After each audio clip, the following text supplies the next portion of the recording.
right now, you are walking around at the bottom of an invisible ocean. And it is, it's an ocean so massive that it actually crushes you with about 14 pounds of pressure on every single square inch of your body. Yeah, which we completely just ignore. Right, we don't even feel it. Yet this entire system is so impossibly fragile that tweaking just like 0.03% of its chemistry literally dictates whether the entire planet boils into vapor or freezes into solid ice. It is wild when you put it like that. It really is.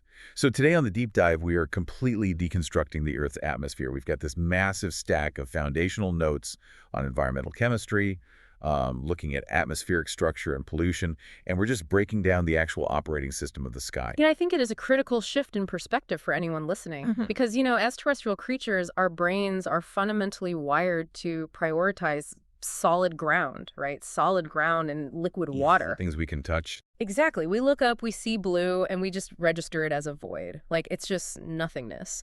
But when you look at the raw environmental chemistry data we have here, that void is actually a highly structured, violently dynamic chemical machine. And it is a machine with some very, very strict physical rules.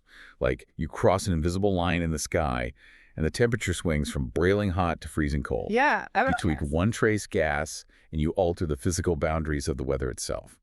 So, okay, let's unpack this. Before we can talk about how human activities might be, disturbing the system, we have to look at the baseline recipe of dry air. Well, the baseline is heavily skewed toward one primary ingredient, which it usually surprises people if they haven't thought about atmospheric chemistry in a while. Right, because we breathe oxygen, so we assume it's mostly oxygen. Exactly. But nitrogen makes up 78.09% of dry air by volume. Wow. Yeah. And then oxygen is sitting at 20.94%. So right out of the gate, those two gases account for roughly 99% of the atmospheric volume. So you are essentially just breathing a nitrogen soup that's garnished with a little bit of oxygen. A nitrogen soup, yeah. That is pretty much exactly what it is. And so that remaining 1%, is just a sliver of trace gases. Our notes say we have argon at 0.93%, and then carbon dioxide, which is sitting at a seemingly microscopic 0.03%. Yeah, 0.03. Now, if you are listening to this and looking at that 0.03% and thinking, well, that's just a rounding error, just hold on to that thought. Because we are going to unpack exactly how that tiny, tiny fraction does the absolute heaviest lifting in our climate. It really does. But first, let's talk about how all this gas is physically distributed. Because the notes make it clear that it is not spread evenly at all. No, not at all. So the atmosphere extends outward from the surface without any kind of hard physical boundary. It just slowly thins out into the vacuum of space. Right. What's fascinating here is that 99% of the total atmospheric mass is compressed within the first 30 kilometers above the surface. Just 30 kilometers. Yeah. And even more extreme, 75% of it lies within just the lowest 11 kilometers. To visualize that compression, if you think about, imagine holding an apple, right? Okay, an apple. The skin of that apple is paper thin compared to the whole fruit. If the Earth were that apple, the entirety of the meaningful atmosphere, like the part with 99% of the mass, is barely thicker than that skin. That is a great way to picture it, yeah. We look up and we perceive this infinite expanse. But the physical matter is incredibly squished right up against the dirt. And the mechanism driving that squishing is just pure gravity. Just gravity. Yeah, gas molecules have mass. They have weight, and the Earth pulls on them. So the closer you are to the surface, the stronger that gravitational pull is. And crucially, the more weight you have bearing down on you from all the gas piled up above you. Oh, like a human pyramid. The guys at the bottom are carrying everyone else. Exactly like that. It's a compounding effect. The bottom 11 kilometers are incredibly dense because they are literally supporting the physical weight of the rest of the sky. Okay, so it's a packed house right at the bottom. But just knowing the ingredients, the nitrogen, the oxygen, that tiny little sliver of CO2, that doesn't really explain how this envelope actually functions as a machine. Right, you need a power source. Exactly. We have to look at the power source. How does this specific mixture of gases interact with the just unimaginable amount of energy that is constantly bombarding us from the sun? So this gets into the concept of the Earth's energy budget. And, budget is the exact right term for this. It's a rigorous accounting system of incoming energy, stored energy, and outgoing energy. Because if the budget isn't perfectly balanced, things go bad quickly. Very quickly, the planet's temperature would just spiral completely out of control. Okay, let's break down the ledger then, based on the sources. The sun's energy arrives as short wavelength radiation. Yeah, and the physics behind that are pretty foundational. I mean, the sun is a nuclear furnace burning at millions of degrees. Right. And the general rule is the hotter an object is, the more energetic the radiation it emits. And highly energetic radiation takes the form of these tightly packed short waves. Okay. So visible light and ultraviolet light, they fall right into this shortwave category. So this high-energy shortwave radiation hits the top of our atmospheric envelope, and on average, the data shows that 32% of it is just immediately reflected.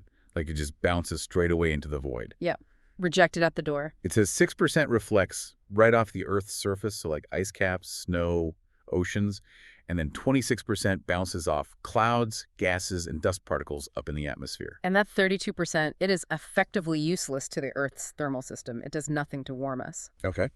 Then, if you look at the remaining incoming radiation, 18% is absorbed directly by atmospheric gases as it travels down. Which leaves exactly 50%, half. So half of the sun's incoming energy makes it all the way through the atmosphere and is absorbed by the surface of the Earth. Right, so the ground, the oceans, the forests, they all soak up that 50% and they warm up. But, I mean, here is where the mechanics get incredibly specific, and it's where I actually want to ask you a question about this. Sure, go for it. The Earth absorbs this shortwave radiation, but to maintain that budget, it has to radiate energy back out to space. Correct. But when it does, the notes say it radiates long-wave heat energy. Right. Why? Like, why does the incoming light look completely different to the atmosphere than the outgoing heat? It feels like a guest sneaking into a party through the front door wearing one outfit, but getting caught by security trying to leave through the back wearing something totally different. That is exactly what happens, and it comes back to the core laws of thermal radiation we just mentioned. Okay. We established that the intensely hot sun emits these short, tight waves. But the Earth, by comparison, is a relatively cool, rocky body. Right. It's not a star. Exactly. It absorbs those intense short waves, but it doesn't have the thermal output of a nuclear furnace. So when it radiates that energy back outward into space, it emits it as lower energy, sluggish, stretched out infrared waves. Infrared waves. Okay. Let's make this physical for a second. Chip. Imagine this entire process like a game of Tetris, right? Okay, I like Tetris. The incoming shortwave radiation from the sun is like that straight line piece. Yeah. It's super streamlined. It just drops straight down from the sky, slipping perfectly through the little gaps between the nitrogen and the oxygen molecules. It doesn't interact with them. It just bypasses them completely and hits the ground. That's actually a highly accurate way to visualize the chemistry. The simple, symmetrical molecular structures of nitrogen and oxygen gases, they are completely transparent to shortwave radiation. They don't even notice it passing by. Right. But then the Earth absorbs that energy, it warms up, and it radiates it back upwards as that long-wave infrared heat. Yep. So if the incoming light was that nice straight Tetris piece, this outgoing heat is the jagged wide Z's piece. Oh, yeah. It's bulky. It physically cannot slide back up through the atmospheric grid the same way it came down. And that is exactly where it collides with the trace gases. Ah, the trace gases. Yes. So the nitrogen and the oxygen, they still let it pass. But water vapor and our tiny, tiny 0.03% fraction of carbon dioxide, they do not. Because they're different shapes. Exactly. These molecules are asymmetric. They have a completely different geometry than nitrogen or oxygen. So when those sluggish, bulky, long-wave infrared photons hit a CO2 molecule, the molecule's physical structure is perfectly tuned to absorb that specific frequency. Wow. So it absorbs it, the molecule vibrates, it agitates, and that generates heat. So those trace gases are essentially acting like this invisible net that only catches the outgoing Z's pieces. They capture the escaping heat, they vibrate, and then they re-radiate that warmth in all directions, which includes bouncing it right back down to the surface. And this is the greenhouse effect stripped down to its bare mechanical parts. It just fundamentally changes how you look at that 0.03% number. It really does. Because 99% of the atmosphere, the nitrogen and the oxygen, they're totally blind to this thermal exchange. They're just bystanders. Just along for the ride. Right. The literal cosmic thermostat of the entire planet is being controlled by these few asymmetric trace molecules intercepting outgoing heat. Which, if you think about it, perfectly sets the stage for understanding the physical structure of the atmosphere itself. How so? Because once you grasp that the Earth's surface is basically acting as a giant thermal radiator and these trace gases are trapping that heat near the ground, you can begin to map out why the sky is divided into such wildly different layers. Okay, let's look at that first layer then, the one we were actually sitting in right now, the troposphere. Yes, the troposphere. Our sources say this extends from the surface, so 0 kilometers, up to about 12 kilometers. This is where 75% of the atmospheric mass lives, and it contains 99% of the nitrogen and oxygen by volume. And critically, for you and me, this is the layer where all the weather we experience actually happens. It's where commercial aircraft fly. It's the biosphere. But, I mean, here's where it gets really interesting. The most fascinating dynamic in the troposphere is the temperature gradient.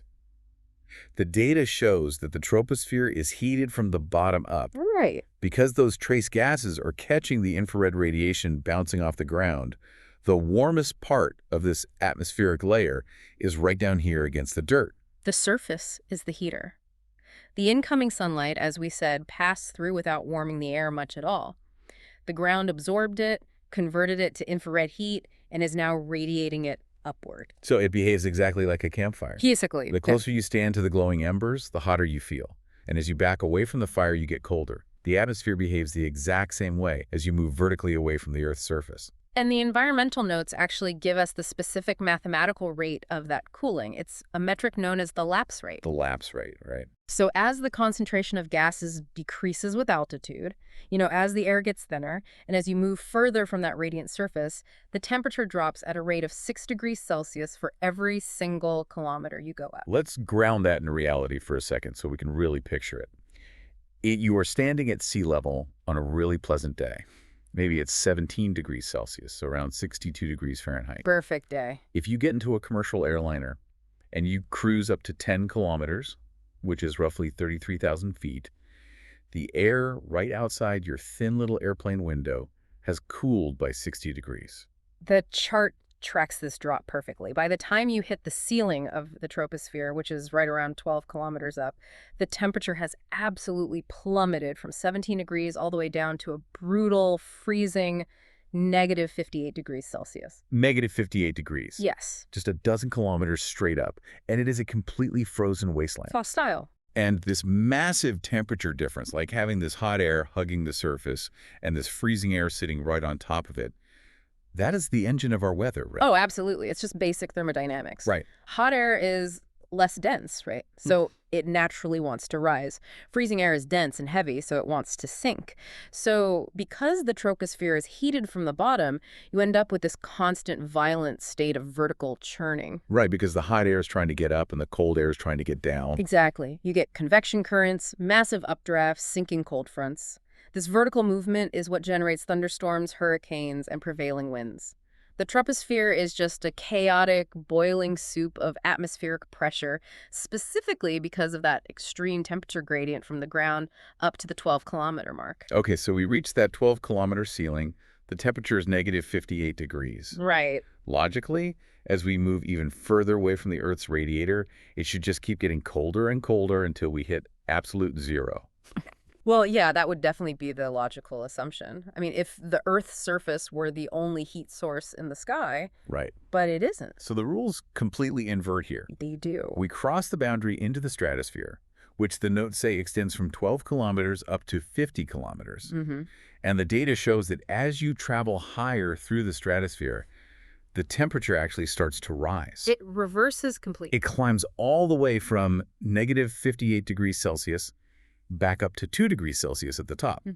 So it warms up by 60 degrees as you move further away from the Earth. And that is because we have encountered a completely different thermal engine. We have essentially left the radiator of the Earth behind, and we are moving closer to a chemical furnace that is operating directly in the middle of the sky. The ozone layer. The ozone layer. But the notes describe this layer in a way that just completely shattered my previous understanding of it. How so? Well, I think like most people, I always visualize the ozone layer as a static shield. Yeah. Like a giant pair of UV blocking sunglasses just hovering over the Earth. Right. That's how it's always drawn in diagrams. Exactly. Yeah. But the chemistry here describes this incredibly violent, continuous cycle of destruction and creation. Oh, it is entirely dynamic. It is not a shield at all. It's a reaction zone. Yeah.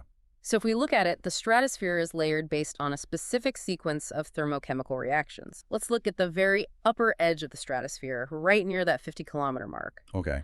This region is taking the full, raw brunt of high-energy ultraviolet radiation directly from the sun. So this is that shortwave radiation before it gets filtered by anything. Exactly. And when that highly energetic UV radiation slams into an ozone molecule, and an ozone molecule is just 3 oxygen atoms bonded together, O3. Right. When it hits that O3, it physically shatters it. The energy of the UV light is absorbed by the molecule, breaking the chemical bond. So the O3 splits into a normal diatomic oxygen molecule, which is O2, and a single, highly reactive monoatomic oxygen atom, just O. So the upper stratosphere isn't a shield at all. It's basically an active destruction zone. Yeah. The UV light is just constantly smashing these ozone molecules to pieces. Smashing them apart, yes. But here's the trick. In the process of smashing those bonds, much of that UV light's energy is consumed. It is absorbed to do the breaking. Oh, So by the time the sunlight penetrates down into the middle of the stratosphere, that UV radiation is significantly weaker. and this is where the magic happens, right? Yes. The mid-stratosphere has less UV light, but it's totally filled with the shattered pieces from the upper layer, so all those single O atoms and the O2 molecules. Because the UV bombardment is weaker down here, these pieces aren't being immediately blasted apart again. They can actually find each other and they recombine. The single O and the O2 snap back together to form O3 again. They heal. And this is the critical thermodynamic mechanism here. This recombination is an exothermic reaction. Okay, let's make sure that concept is crystal clear for everyone. Exothermic. Yeah. It basically means that when those oxygen molecules snap back together, they release heat into their surrounding environment. Yes, think of it like snapping a glow stick, but instead of releasing light, it releases thermal energy. Every single time a lone oxygen atom bonds with an O2 molecule to form ozone, it locks into this stable configuration and it throws off a literal burst of heat. And we're talking about billions and trillions of these tiny chemical sparks happening simultaneously, just constantly, across the entire middle of the stratosphere. It is massive, and that constant massive release of heat energy acts as a secondary heater in the sky. That is what causes the temperature inversion we saw on the chart. It's brilliant, honestly. Yeah. The troposphere is heated from the bottom by the Earth, but the stratosphere is heated from the top by this exothermic chemical factory. So as you rise from 12 kilometers to 50 kilometers, you are literally moving closer to the furnace where ozone is being manufactured. Exactly. And if we connect this to the bigger picture, what happens when you look at the bottom of the stratosphere? Well, the lower stratosphere receives very, very low UV radiation Right. because the upper and middle layers already consumed it all by breaking those molecules. And because there is no UV energy left down there to break molecules apart, there are no single oxygen atoms floating around. Which means? No single oxygen atoms means no recombining. And no recombining means no exothermic heat is being released. Exactly. And this is why this is so important to grasp. The layers of the atmosphere are not physical barriers. Right, it's just gas. Right. There is no wall separating the troposphere from the stratosphere. The boundaries are drawn entirely by these massive temperature swings, which are dictated completely by chemical reactions and where the light penetrates. This sets up the sheer extremes of the upper atmosphere perfectly then. We hit the top of the stratosphere at 50 kilometers, where it's a relatively warm 2 degrees Celsius. But once we cross that line into the mesosphere, which the sources say stretches from 50 to 85 kilometers, the bottom just completely falls out again. The temperature plummets all the way down to negative 93 degrees Celsius. It is officially the coldest place on our planet, and you have to travel halfway to outer space to find it. So why the sudden, just dramatic deep freeze? Well, it's a combination of missing factors. First, we've exited the ozone factory. There is no exothermic recombining happening up in the mesosphere to generate heat. Right. Second, we are far too high up to feel any of the infrared radiation that's trapped by the troposphere below. Okay, so no bottom heater, no top heater. Exactly. And finally, the air in the mesosphere is incredibly thin. There are so few gas molecules up there that even if there were a heat source, there's practically nothing there to hold on to the thermal energy. It is just a complete dead zone for heat retention. But it's not completely empty, right? Because when I think of the mesosphere, I usually think of shooting stars. This is the layer where meteors burn up when they hit the atmosphere. Right, exactly. The air is incredibly thin, but there is still enough gas present that when a meteor hits it going at tens of thousands of miles per hour, the physical friction is immense. Wow. It generates enough heat to actually vaporize rock. But the ambient temperature of the sparse gas itself, that remains at that blistering -93 degrees. It's just a wild paradox. Yeah. But the temperature zigzag isn't even done yet. Because above 85 kilometers, we enter the final layer outlined in our environmental chemistry notes, which is the thermosphere. Extending from 85 kilometers up to 120 kilometers and just slowly bleeding out into space. And in the thermosphere, the temperature rockets upward again, like the chart just shows the temperature line curving sharply right, blasting past the heat of the stratosphere, and just increasing endlessly. Yeah, because in the thermosphere, you have basically stripped away all the protective layers. The molecules here are in the direct firing line of the sun. Nowhere to hide. Nowhere. They are being bombarded by raw, highly energetic solar radiation, like extreme ultraviolet and X-rays that never even make it down to the lower atmosphere. So these incredibly sparse gas molecules just absorb that raw energy and heat up.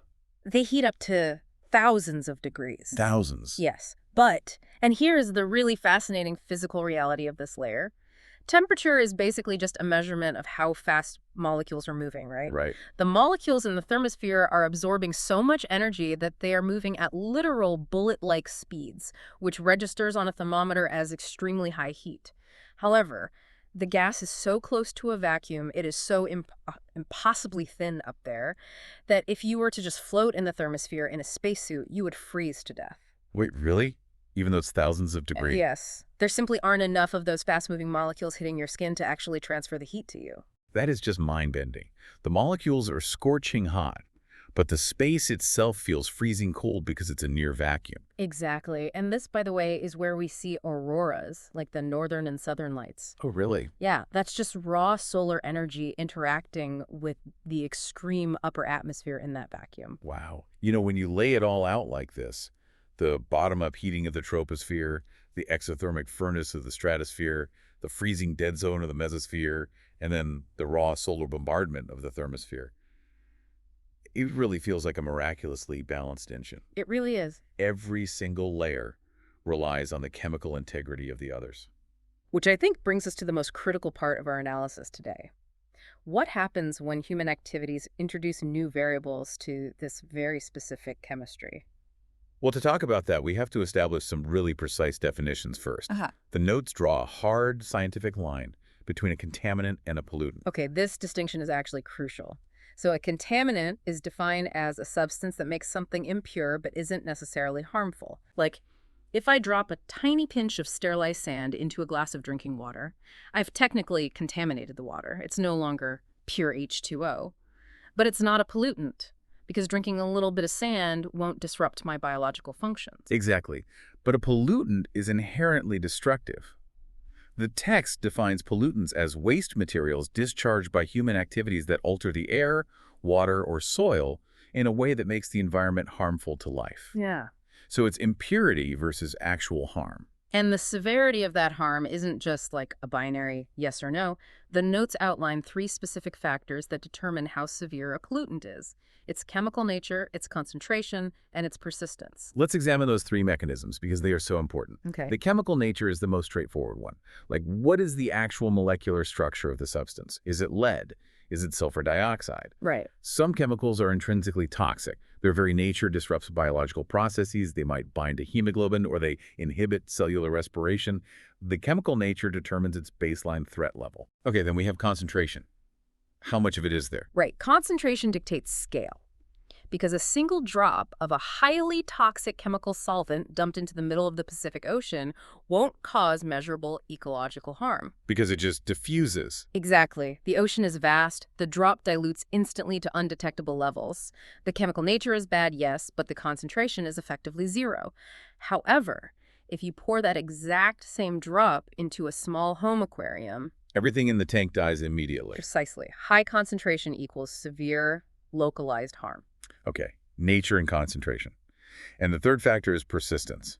Like, how long does the substance hang around before it breaks down? And this is where we run into long-term systemic threats. If a factory releases a chemical that naturally reacts with sunlight and neutralizes into harmless water vapor within 10 minutes, its persistence is incredibly low. The environment just processes it quickly. Exactly. But if you release heavy metals or certain synthetic plastics or, forever chemicals, they don't break down. They persist for centuries. They accumulate in the environment and in biological tissues, compounding the severity over multiple generations. Nature, concentration, and persistence. But, the environmental chemistry notes bring these three concepts together into this one massive, counterintuitive rule. It states, and this is in bold in the text, even a beneficial substance beyond a specific concentration may be harmful. This is the crux of atmospheric pollution. We so often think of pollutants as these synthetic, unnatural, glowing green poisons. Right, like toxic waste. Yeah, but the most profound disruptions to our climate are actually caused by altering the concentration of naturally occurring, entirely beneficial elements. So what does this all mean? Let's bring this right back to carbon dioxide. Yes, let's. Our tiny 0.03%. We spent the entire first half of this deep dive establishing that CO2, along with water vapor, is the primary reason the Earth is habitable. Absolutely. By acting as a net for that outgoing infrared heat, it prevents the troposphere from dropping to uninhabitable temperatures. It is unequivocally a beneficial substance. Like, life as you know it completely depends on it. But nature, concentration, and persistence. Right. The chemical nature of CO2 is beneficial. Its persistence in the atmosphere is relatively long. It stays up there for centuries. But the variable that humanity is actively changing is the concentration. We are pumping millions of tons of trapped ancient carbon from fossil fuels back into the atmosphere. We aren't adding a toxic poison, we're adding more of the beneficial trace gas. Yeah. But because the entire solar budget of the planet is balanced on that tiny 0.03% figure, changing it to, say, 0.04% alters the thermodynamics of the entire 12-kilometer troposphere. Remember the Tetris analogy we used? Oh yeah, the jagged Z pieces. Right. The CO2 molecules are intercepting the outgoing long-wave heat.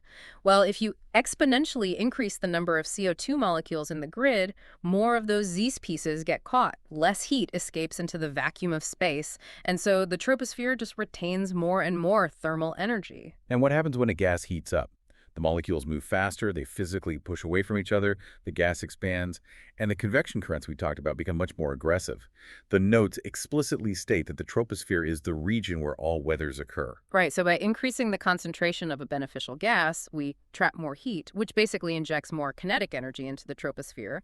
A hotter troposphere holds more water vapor. The convection currents become more violent. Wow. And this is the exact mechanism by which altering a trace gas changes the weather. It drives more extreme storms, it alters precipitation patterns, and it shifts the thermal equilibrium that all of our agricultural systems rely on. The cascade effect is right there in the text. It says, air pollutants change the weather, badly affect human health, damage plants, and destroy buildings. It isn't just about breathing smog in a city. It's about altering the fundamental structural physics of the bottom layer of our ocean of air. We are just tugging on one string of a highly complex, interrelated web. The atmosphere isn't a vast, infinite sponge that can endlessly absorb changes in concentration without any consequence. Right. It is a highly specific, stratified chemical system where, as we said, 75% of the mass is crammed into a tiny 11-kilometer sliver.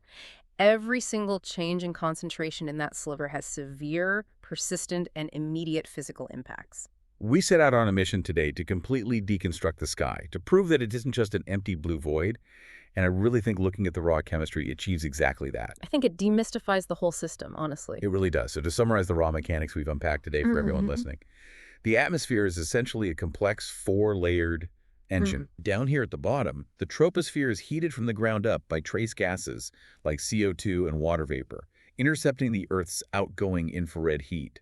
And that trapped heat drives all of our weather. Exactly. Then right above us, the stratosphere is an active chemical factory, heated from within by the violent exothermic creation of ozone as it absorbs incoming UV light. Yep, the furnace. Above that, you have the freezing, thin emptiness of the mesosphere where meteors burn up. And finally, the scorching, raw exposure of the thermosphere at the very edge of space. It is just this breathtaking balance of physics, radiation, and chemistry. It is, and it is a balance that human-generated pollutants, acting through those mechanisms, concentration and persistence, are actively disturbing right now. And, that reality leaves me with a final, very physical question based on the thermodynamics we've explored today, something I think is really worth visualizing. I always appreciate the curveballs. Lay it on us. Well, this raises an important question. We established that the boundaries of these atmospheric layers, specifically the roof of the troposphere and the floor of the stratosphere, they are not physical walls, right? Right. No walls, just gas. They are dictated entirely by temperature gradients. Okay. The troposphere ends where the heat radiating from the Earth stops being the dominant thermal force, and the stratosphere begins where the heat from ozone creation takes over. The boundary is literally just drawn by the collision of those two temperature curves. Right. It's all about where the heat is coming from. So consider the long-term physics of increasing CO2. If human pollutants trap significantly more heat down low in the troposphere, the temperature of that lower layer rises. And heat causes gas to expand. Exactly. At the exact same time, if more heat is trapped down low, less infrared radiation is escaping upward to interact with the layers above. Oh, wait. If the bottom layer is expanding because it's getting hotter and the layer above it is potentially cooling because less heat is leaking up? Exactly. If you alter the heat dynamics at the bottom of the ocean, does the physical roof of our weather layer shift? Wow. Could the increased concentration of a single trace gas physically push the boundary of the troposphere higher into the sky, fundamentally expanding the zone where weather happens while shrinking the layers above it? Oh, man. What happens to the structural integrity of the entire atmospheric machine if the ground floor starts pushing into the ceiling? That is a staggering implication. Are we literally physically inflating the weather layer of our planet? It just perfectly illustrates how intensely interconnected this invisible machine really is. You pull one lever and the ceiling of the sky literally moves. Every mechanism is tied to every other mechanism. And is a profound realization. So next time you step outside, I want you to look up at that vast, seemingly empty blue void and remember the mechanics you learned today. Visualize the 6-degree temperature drops every single kilometer you go up. Picture the layer. Picture the high-energy UV light shattering ozone molecules and throwing off sparks of heat. Think about the invisible, asymmetric trace molecules, vibrating and acting as the thermal security guards for our planet. Remember the violent, dense, beautiful ocean of chemistry that we all live at the bottom of? Keep looking up. Keep diving deep into your curiosity.